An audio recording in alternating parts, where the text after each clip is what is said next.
I'm your telepathic rhetorician, and this is today's world news.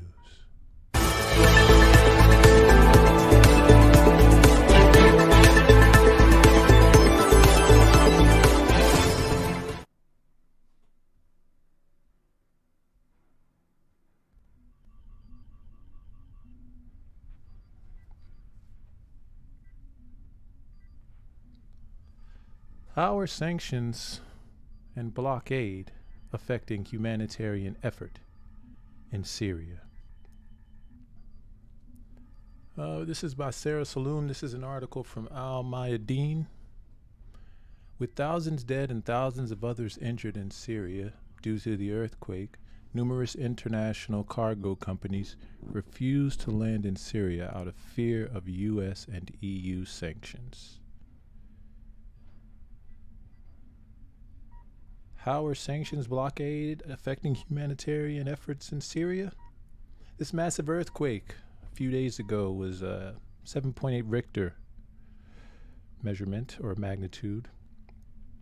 It ripped through Syria on early Monday, leading to hundreds of deaths and thousands of injuries, with the latest tally showing more than 1,600 people have been killed in the catastrophe-stricken country. So that excludes Turkey. The Syrian Ministry of Foreign Affairs has called on the United Nations and competent UN organizations, as well as the International Committee of the Red Cross, ICRC, among many other humanitarian organizations, to provide help for the country in the face of the devastating disaster Syria has been hit with. Here's the rub. Syrian Foreign Minister Faisal Mekdad held a meeting with UN representatives and various NGOs in a bid to explain the impact of the unilateral sanctions that are drastically affecting the situation in the country and the humanitarian response to it. Local sources told Al Mayadeen that numerous international shipping firms have refused to land in Syria out of fear of U.S. and EU sanctions after several countries have asked Syrian airline companies to transport tons of aid aboard their civilian airliners, which are not properly equipped for transporting such large amounts of aid. The unjust sanctions on Syria directly contributed to an increase in the number of victims as a result of the earthquake because of the inability to secure modern machinery and equipment used in such instances. The head of the fire department in Latakia, Lieutenant Colonel Mohanad Jafar, told Al Mayadeen, "We fulfilled our duty as per the capabilities available to us. Our entire regiment with all its firemen is on high alert. Rescue operations are still ongoing, but we're taking more time because we don't have the proper equipment or a sufficient number of vehicles. Were we to have these capabilities, we have been able to save more lives." Social media users have been sharing a screenshot from live flight trackers showing how Turkey's airspace is full of air traffic, while neighboring Syria to the south does not have any air traffic whatsoever, signaling how the whole world was quick to send aid to Turkey in stark contrast with the situation in Syria. Some sources have revealed that so far, some 62 aid teams from 50 countries have made it into Turkey, while barely any have made it into Syria. Yeah, so there are some other ways of thinking about this, and I'm going to get a quick timestamp. Let me, just for a moment, retrieve some data.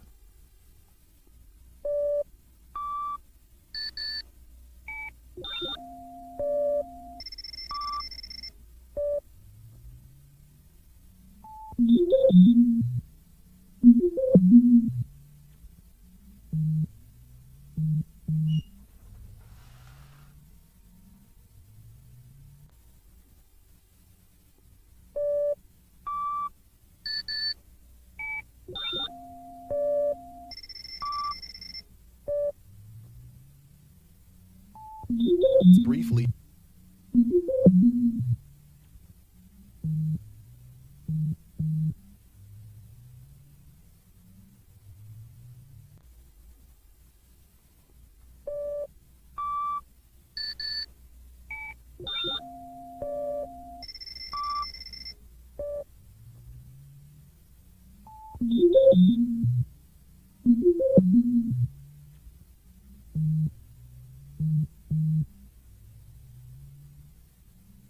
And in Syria, So yesterday we reported the death toll as being, I believe, 1,900. Today, the death toll for the earthquake is up to 4,000, and that is based on this morning.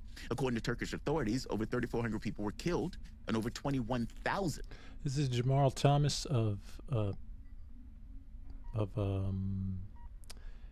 Sputnik radio station or radio show entitled Fault Lines. Were injured. The country's disaster management officials also said 6,000 buildings were destroyed. And again, that is not just Turkey, that is also Syria. And if you remember, Syria has been under sanctions, not to mention war, for so many years. You can imagine the damage that has taken place there and the inability for them to actually rebuild after that particular earthquake. To have a conversation about it, we're joined with Elijah Magnier. He's a veteran war correspondent. Elijah, welcome to the show, my man. How you doing this morning? Hello, thank you for having me. I'm fine, thank you. Could you go into that for us? This is disastrous, to put it mildly. It's catastrophic. And Elijah Magnier is known for his Orientalist oriented reporting. And on some level, I think people need to realize that, after the war, Syria had, 500,000 people basically died with Obama trying to have a regime change in that country. The sanctions that were put on during and after that prevented the country from rebuilding itself, the theft of oil in the country itself. And now you have this earthquake.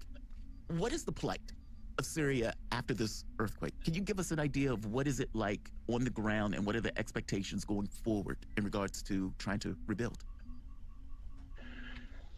This is a very good question. Actually, during the war and including in the last earthquake, we have 38 hospitals completely destroyed and 700 doctors that have been killed in Syria.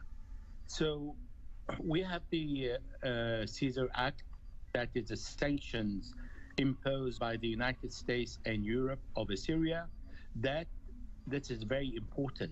Doesn't include natural disaster and humanitarian aid that have been excluded from Syria since yesterday, because Syria has been hit as Turkey, not as much. Still in Syria, there are 1,624 people who are.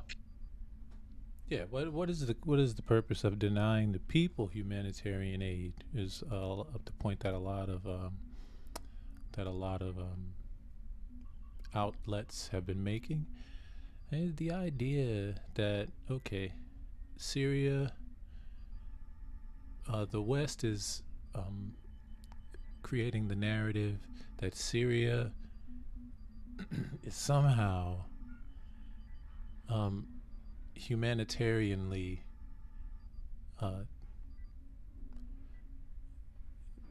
decrepit in a way. And the idea that it's a tit for tat, wherein the people who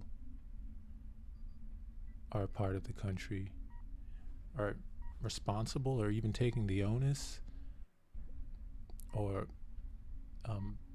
privy to being affected by the manifestations of the back and forth between Western countries and Syria. Killed, and there are around 4,000 wounded, but the government estimate an equal number of people still under the debris because they don't have the means to remove the debris and to support the population. Only few countries, you have 6 or 7 countries like Russia, China, Iran, Iraq, Algeria, Tunisia, and the Emirates who rushed to help Syria. The problem is all the other countries feel afraid for the American sanctions because they were told that any flight that land in Damascus means violation of the US and EU sanctions. So even if there are harsh sanctions against Syria, the aim is to hit the population, allow them to remain under the debris, showing how we are really not looking at support of the population. So at the end of the day, why these sanctions have been put forward? to help the population get rid of President Assad. Well, I don't think this is the way we are helping the population. I don't think this is the way the Americans and the European governments are supporting the Syrian population. On the contrary, neither in the area under the control of President Assad nor the area under the control of the jihadists and the rebels who have direct access from Turkey, direct access of the Americans who still occupy northeast Syria. They can go, as United Nations approved just 20 days ago, the return of the humanitarian support to the areas that are outside the control of the Syrian government, and yet all the friends of Syria that pretend to be the friend of Syria, i.e., Europe and the United States, are not helping the Syrian, even in the area under the rebel and the jihadist control. So what we have here in Syria, we have a very bad weather, we have the snow, you have only Iran that is supplying Syria with oil once a month, and that is not enough for the necessity and the need of the country, because the real source of oil comes from northeast Syria that is occupied by the American, and that the President Donald Trump said, I want to take, and President Joe Biden just follows the same policy. So this is the tragedy that we have in Syria today. There are 74 countries supporting Turkey that is used to this kind of disaster, but it doesn't mean they shouldn't. On the contrary, this is very good to support Turkey. However, when we have 34 countries in Turkey and we have only 6 or 7 in Syria, there is something fundamentally wrong here in relation to how people and countries support each other in facing natural disaster. We have the evidence. No one can dispute the evidence. We heard the evidence. We saw the evidence. We have the evidence. No one can dispute the evidence. We heard the evidence. We saw the evidence. Yeah. So I mean, and this is a quantitative analysis as well, right? 34 countries, and in the last article we just read here, not only are those 34 countries there, but there's a ton of flight information that's saying, hey, there's air traffic all throughout Turkey, but somehow, it's not, there's a direct reason why, and that's the focus of this segment, is the sanctions themselves, right?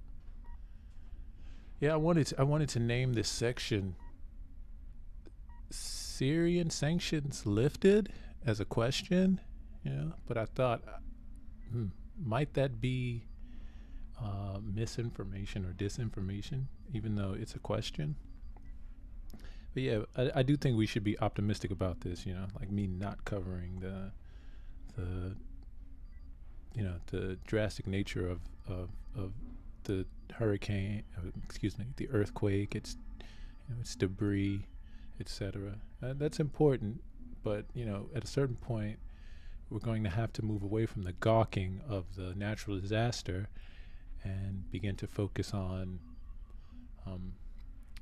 real, tangible solutions.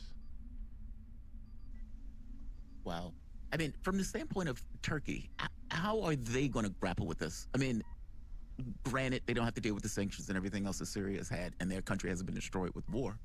But with the number of deaths and everything else, how is the rescue effort?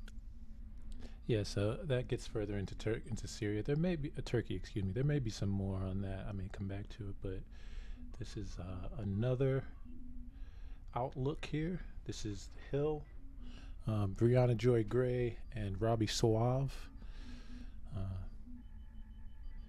This is an interesting take because these two pundits are supposedly ideologically opposed to one another, but you'll find, by way of what happened with, let's say, a Matt Gaetz and Alexandria Ocasio-Cortez during the House hearings on electing a leader, it might be true that the center-right is further away from the progressive left than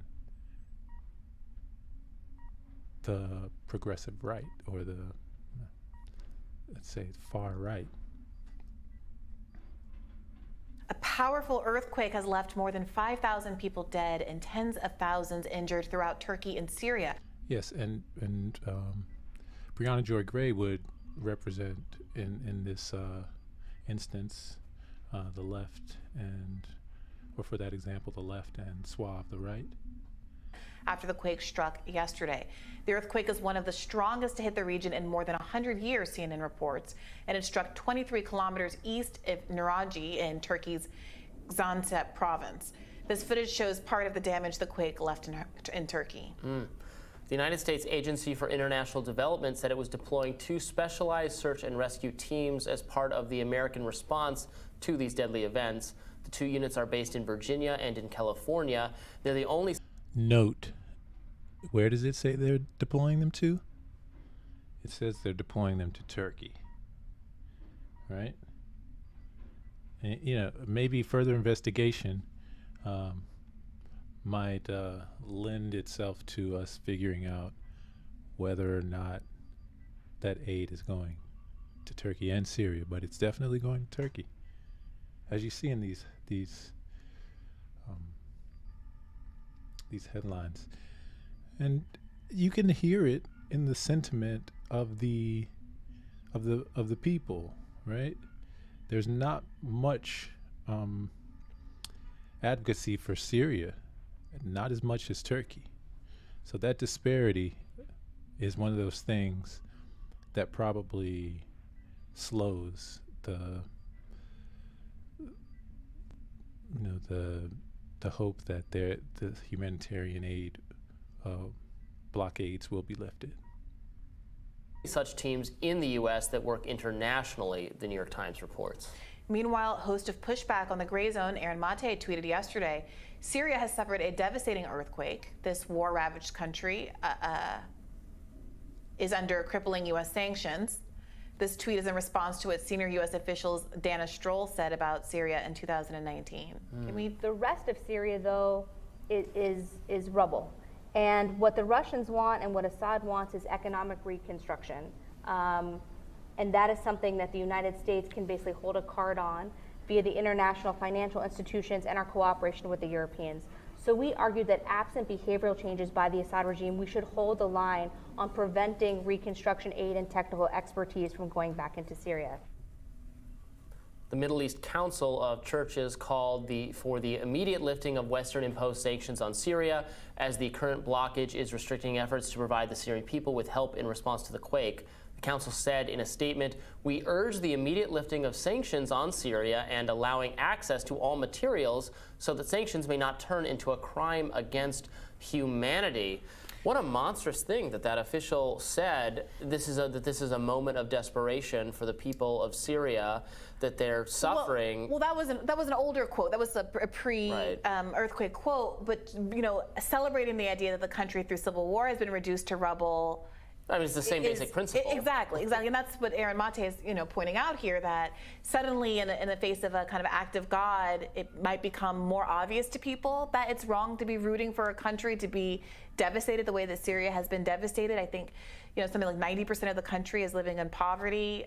They've been dealing with famine. Obviously, through just bombing and strife, the country has been decimated even before this.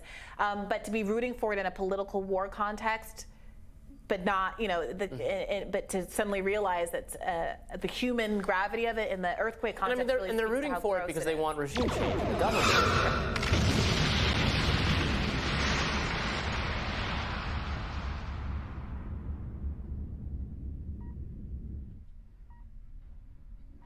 Phasers locked.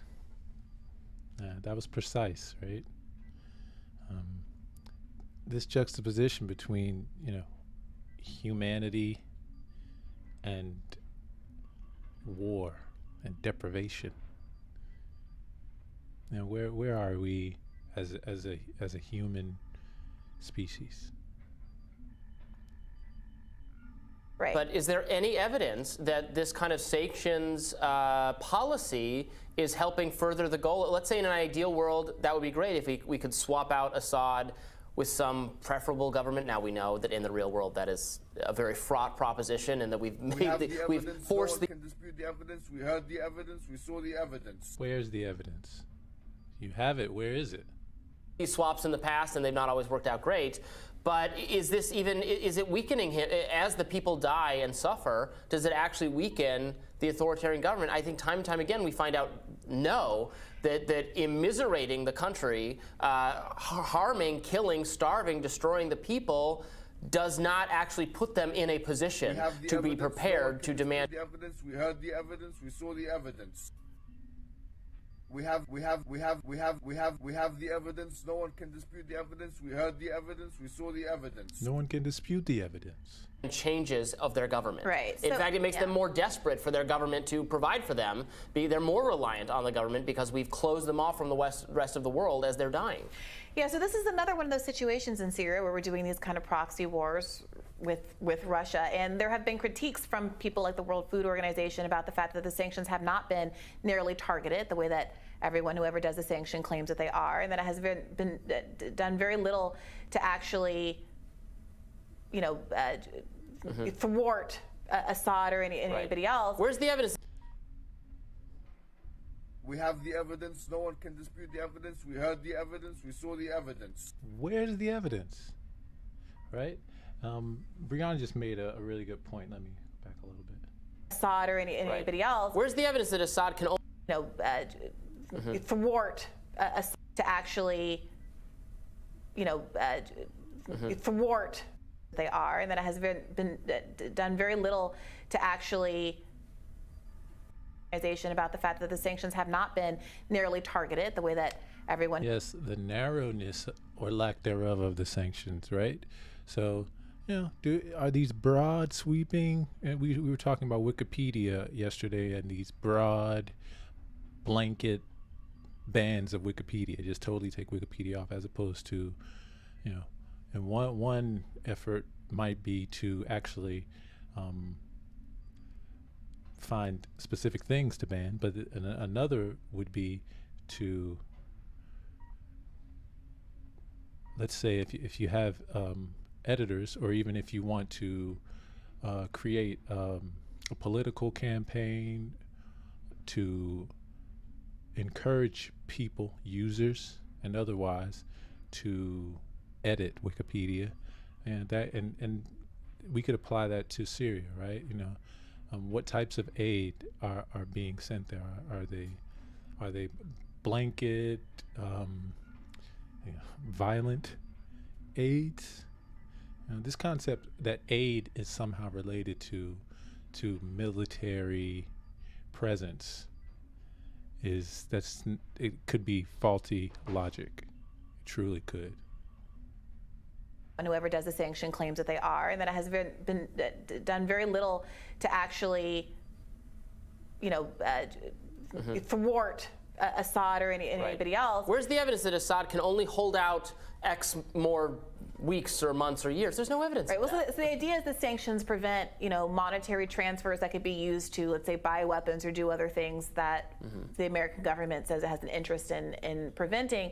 But the reality is, it's preventing the import of food. It's preventing the import of certain agricultural products that are necessary to buy food. Syria was agriculturally independent in relatively recent history. This was an achievement that they really celebrated, I think, about 20 years ago. But now there's certain products like fertilizers that can be used also for explosive reasons. We see this in the United States. There's a limit on how much fertilizer you can buy, like Walmart and stuff like that.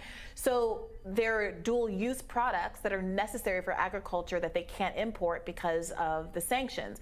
Moreover, there is farming equipment and other kind of technical stuff that they can't get into the country that's preventing them from being able to grow their own food, and on and on and on down the line. And we know there's a blowback effect to this as well. We know, let's say we only care about, the U.S. policy is only interested in its own national security, not the suffering of the Syrian people. But when you cause people to suffer and to die like this, and they know, and we want them to blame the Syrian government, but how many of them actually blame the U.S. or blame the West and become interested in extreme ideas, or have or that die, and then their family members become interested in terrorism or something like that, and then they hate us even more. They want to cause us harm Like, we know that is a phenomenon that happens. Yeah. I'd like to see the evidence for that. Yeah. The evidence for not only that, but the frequency of that, right? Because that is a popular narrative here in the United States, but that doesn't necessarily mean that is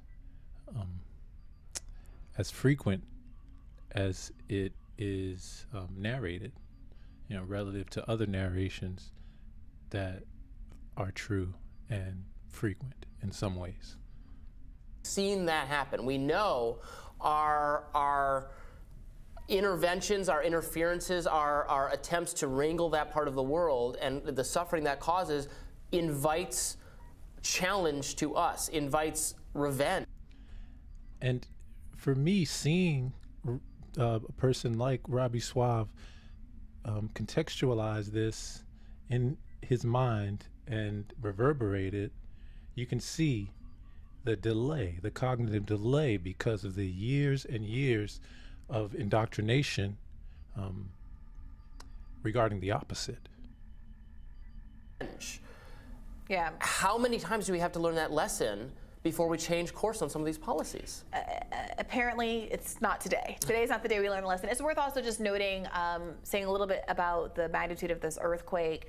I mean, truly unprecedented. I think we mentioned in the read that it's the first in the region of this size for about 100 years.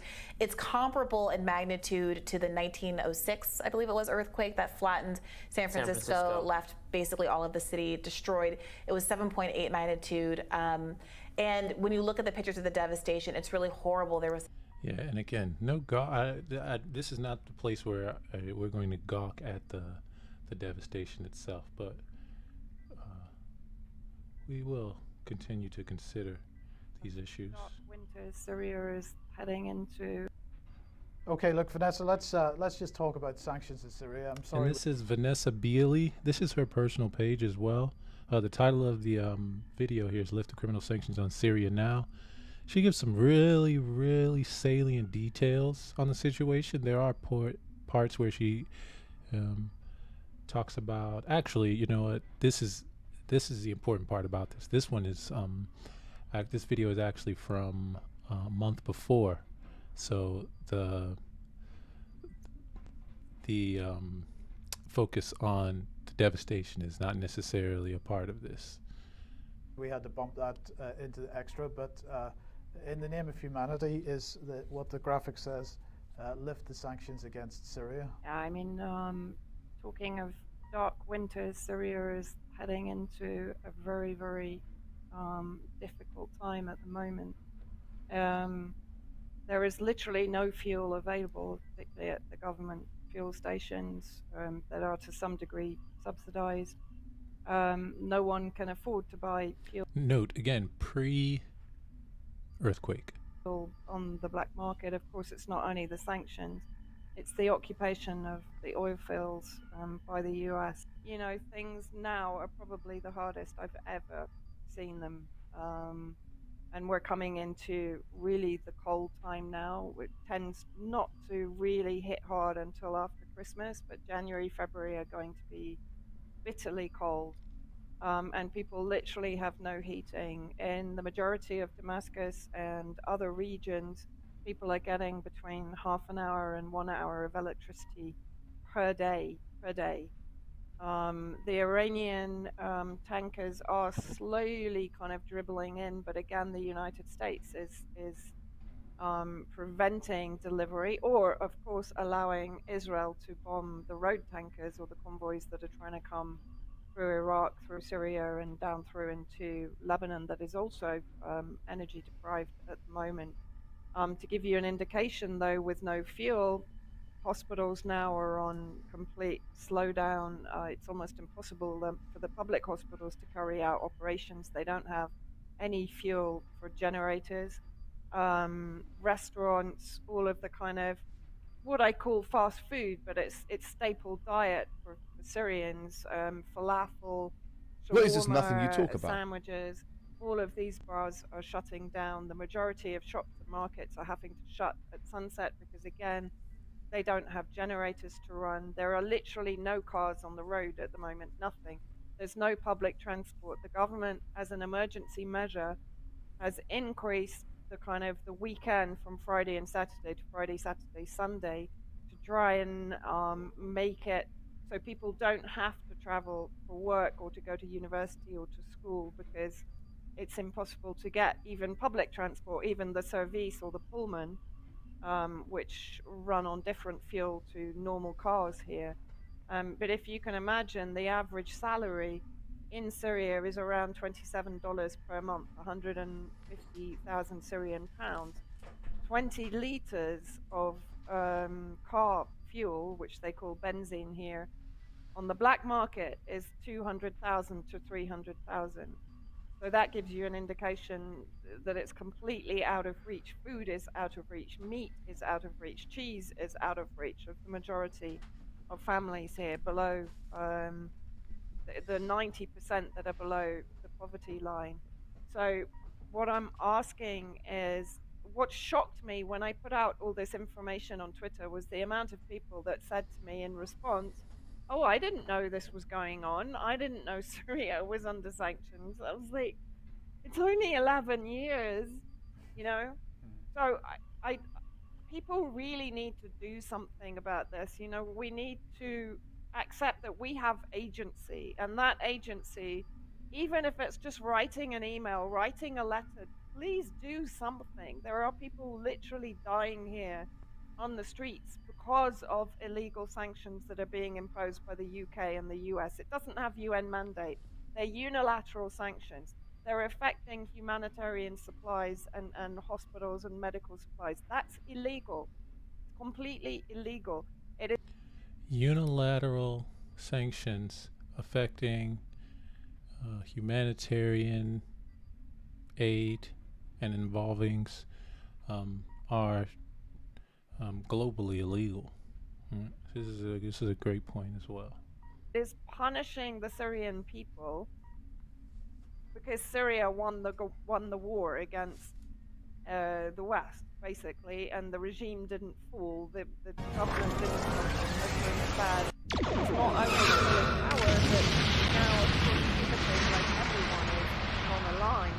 Sad.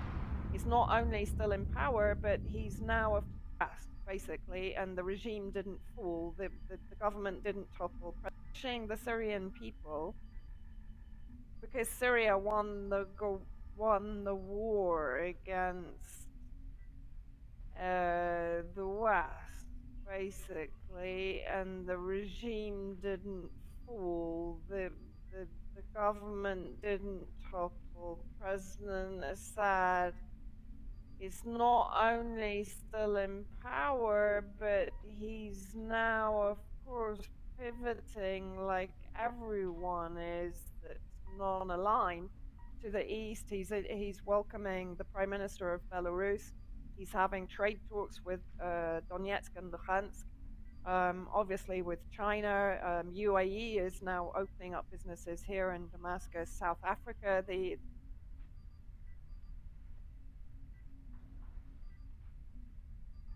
Let's try and unpack that for a second. Let's try and de-emotionalize this for a second. Let's try and intellectualize this for a second. Let's try and rationalize this for a second. Yes, let us. Where is that the narrative? Besides maybe Syria and some other places. We'd like to hear that truth more, if it is a truth, in fact. And the same goes for Vietnam. Yeah. The embassy has reopened here.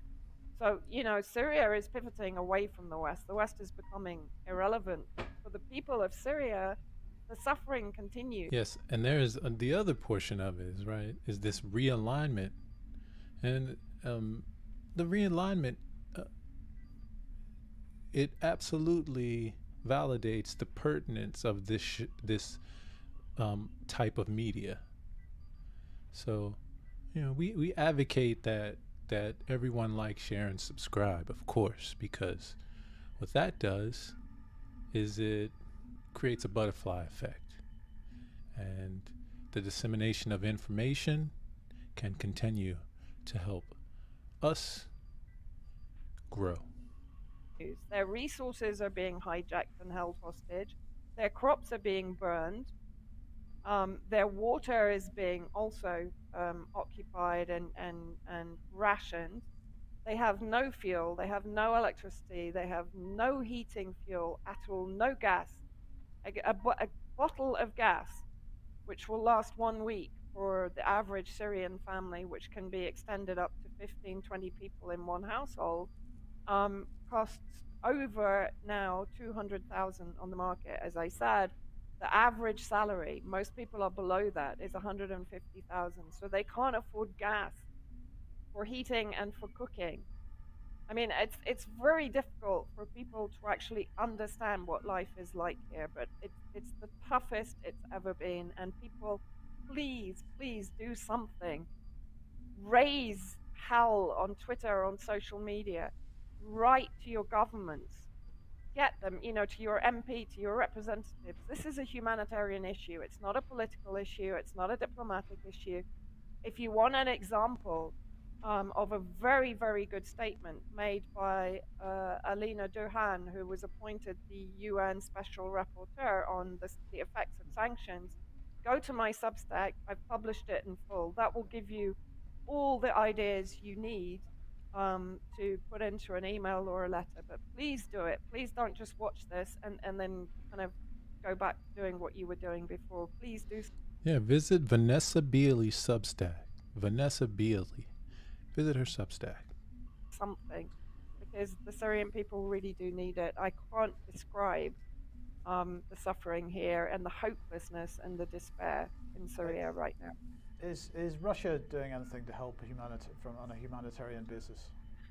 Of course, Russia is helping. It's helping to the best of its ability. I mean, it's helping more on a military front, of course. It's been increasing pressure on the United States, really by proxy through guerrilla warfare in the northeast. It's negotiating with Turkey and with the Kurds for the Kurds to withdraw and for the Syrian army to secure the borders with Turkey.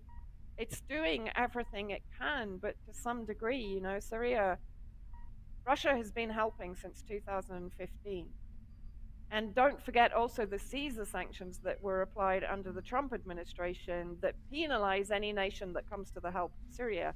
So to some degree, what Russia is doing can't be spoken about publicly, because Russia will receive further sanctions. China will receive further sanctions. South Africa, Czechoslovakian embassy stayed open throughout the conflict here. But they can't talk openly about what they're doing to try and help Syria because their country will be penalized. Russia's also under sanctions, which makes it even worse. Iran is a traditional ally of Syria, would normally do more, has trouble doing it.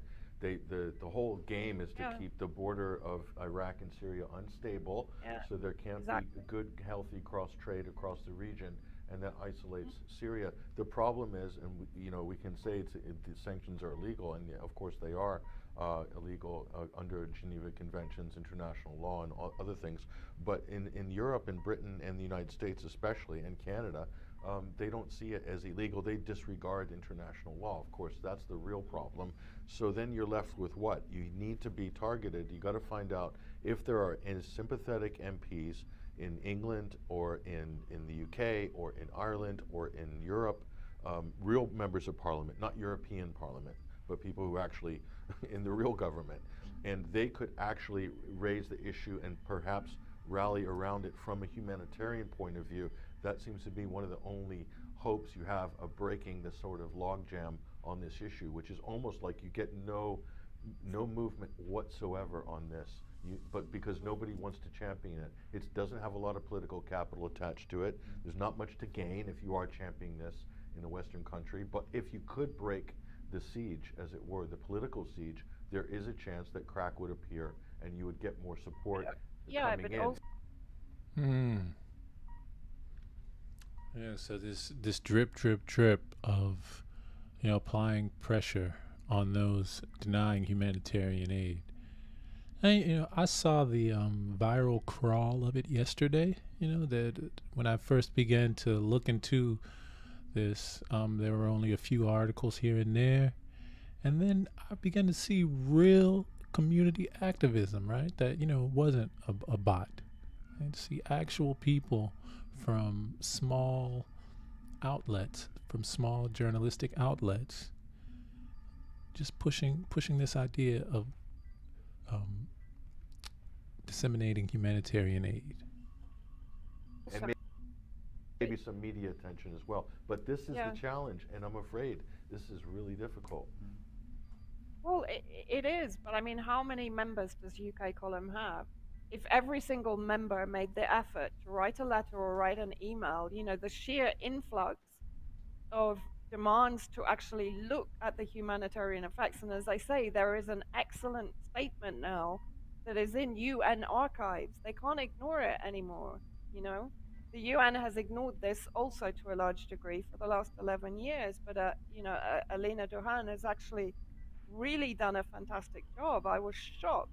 And it demonstrates to some extent the sea change as regards Syria, because she openly stated in the first or second paragraph that actually most of the information came through government institutions, Syrian civil society and medical care centers, etc. So this is a kind of a normalization of the government agency in Syria, which has not been accepted before, even by the UN.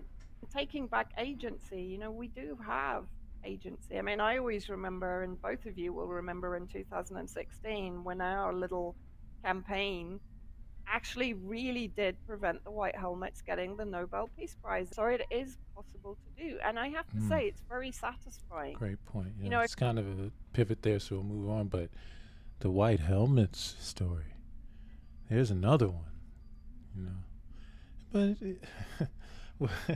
well, maybe I'll add that to the list, of course, right? Yeah, but that was great. Let's look at another one of these related ideas. This is let's see, Edward Horgan. He is a former UN peacekeeper. Press TV brings up some really grounded points here. The sanctions in particular are being imposed primarily by the US and the European Union. Sanctions imposed in circumstances like this kill people.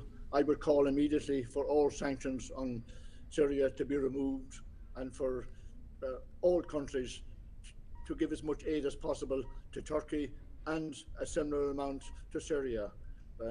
I visited Aleppo with an Irish peace group in 2017. I saw the devastation that had been caused in Aleppo then. Clearly, a large area of northwestern Syria had been very severely damaged, and humanitarian emergency needs to be addressed. So very clearly, the sanctions imposed by the US, European Union and others are now causing very severe damage. Also, the US is at the moment in illegal occupation of part of northeastern Syria. It has at least 900 troops. Likewise, Turkey is also illegally occupying part of northwestern Syria. These countries shouldn't be interfering directly in Syria.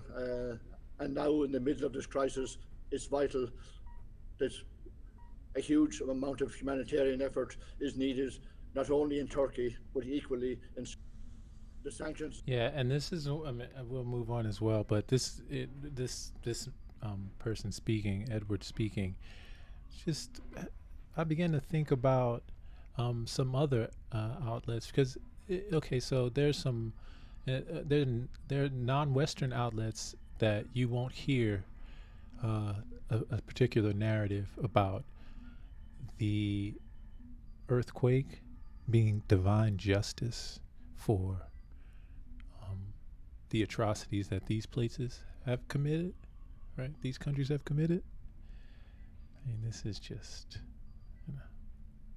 anthropomorphism, of deities, right? There's Pangea, right? The earth is constantly moving, to credit it to proclivities and dispositions towards particular countries that's a farce. That makes sense in no way. Maybe I'll pull up an issue on that, or a segment on that. One more Press TV clip. This is Muhammad Ali in Damascus. He's on the ground. The search and rescue operations continue, and chances are decreasing, unfortunately, for finding those who might be still alive under the rubble over there. We have teams coming from various countries to help and assist the Syrian government in the search and rescue operations. Syria's prime minister also is touring various areas in the northern parts of Syria and in Latakia, touring the temporary shelter centers established for those who have become displaced as a result of the collapses. The humanitarian aid continues to arrive into Syria in various parts of Syria. Airplanes are landing in Damascus International Airport, also in the airports of Aleppo and Latakia, coming from various countries, mainly Iran, Russia.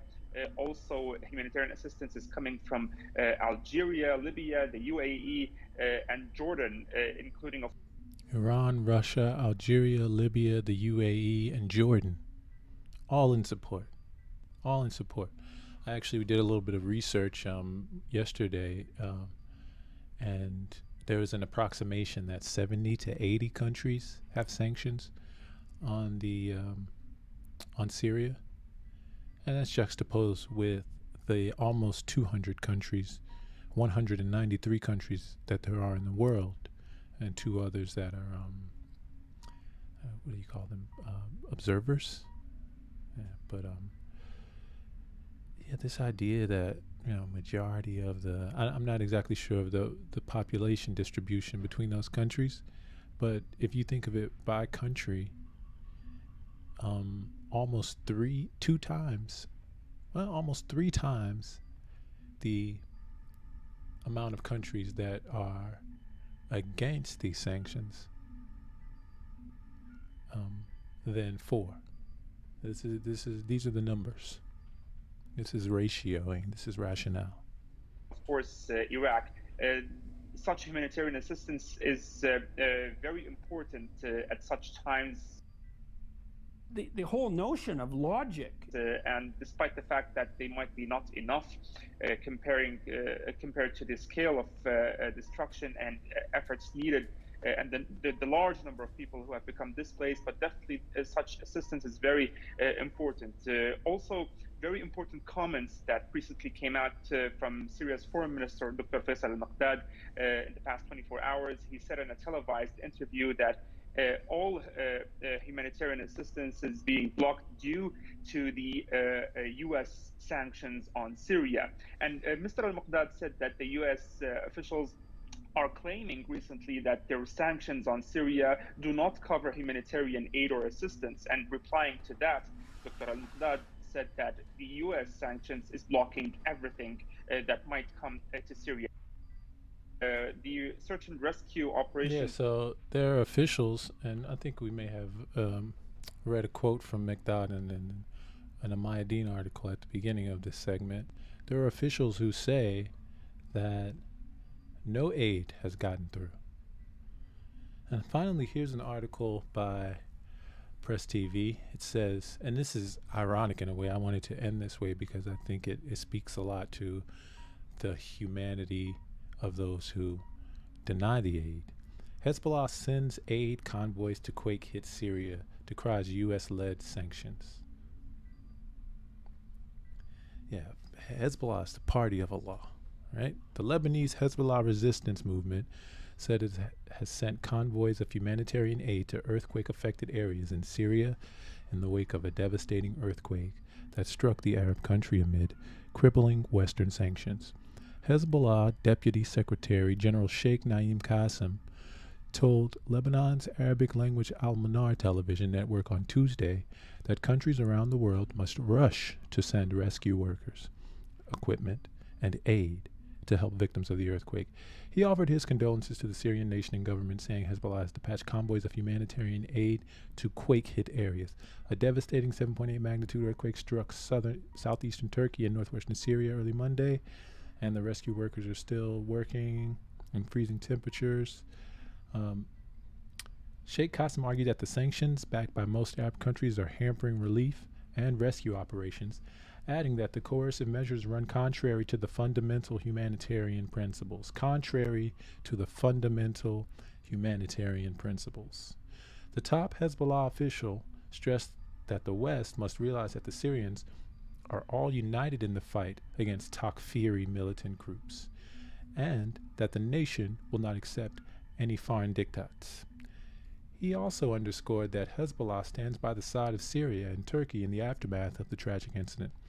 Early on Tuesday, the Syrian Arab Red Crescent called on the United States and the European Union to lift the siege and economic sanctions against Syria, which are severely hampering relief work in quake-stricken areas of the country. Foreign Minister Fazel Mekdad, mentioned twice before here, has also highlighted Syria's need for humanitarian assistance from the earthquake, warning that U.S. sanctions have worsened the circumstances as the illegal bans have prevented the delivery of everything to the country. What exacerbated the tragedy and catastrophe was the sanctions imposed by the United States and Western countries on Syria, Mekdad said on Tuesday. While Americans claim that they did not impose sanctions on humanitarian aid, we tell them that your sanctions prevent everything from Syria, including the purchase of medicines, just as Washington and its Western allies give orders to some countries and threaten them with sanctions if they deal with Syria or any Syrian banks, he added. So it must be clarified, and this is like the next step in this journalistic direction. The next point or the next step is that it is said by the Western countries and by the United States that the aid itself is getting through, and that the sanctions themselves do not block the aid, but the sanctions are broader than it seems or it is believed. And I think that's very important as well. So Syria has been in the throes of foreign-backed militancy since March 2011, so on and so forth. So there we are. We think about this. We think about the scope of this situation, and we'll definitely cover more on this future dates. We're going to now go to some all access information. This is our all access segment.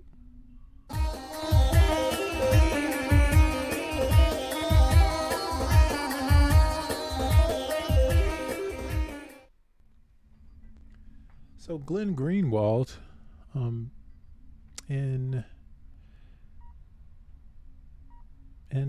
this is just last night actually. There are two videos I have from Glenn Greenwald for this show.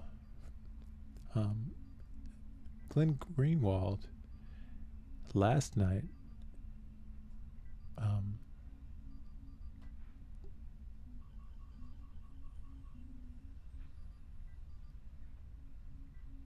Glenn Greenwald last night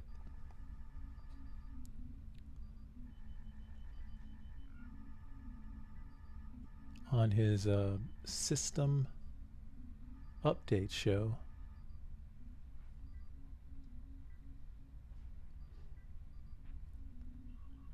he streamed an episode entitled Chat GPT and the Uncertain Future of Artificial Intelligence, plus taking on big tech with Representative Ken Buck. I didn't get to the Ken Buck portion, but the portion about Chat GPT, which we will unpack in our log hour, which is our post show, is important as well, is something that relates to today's today's censorship issues, and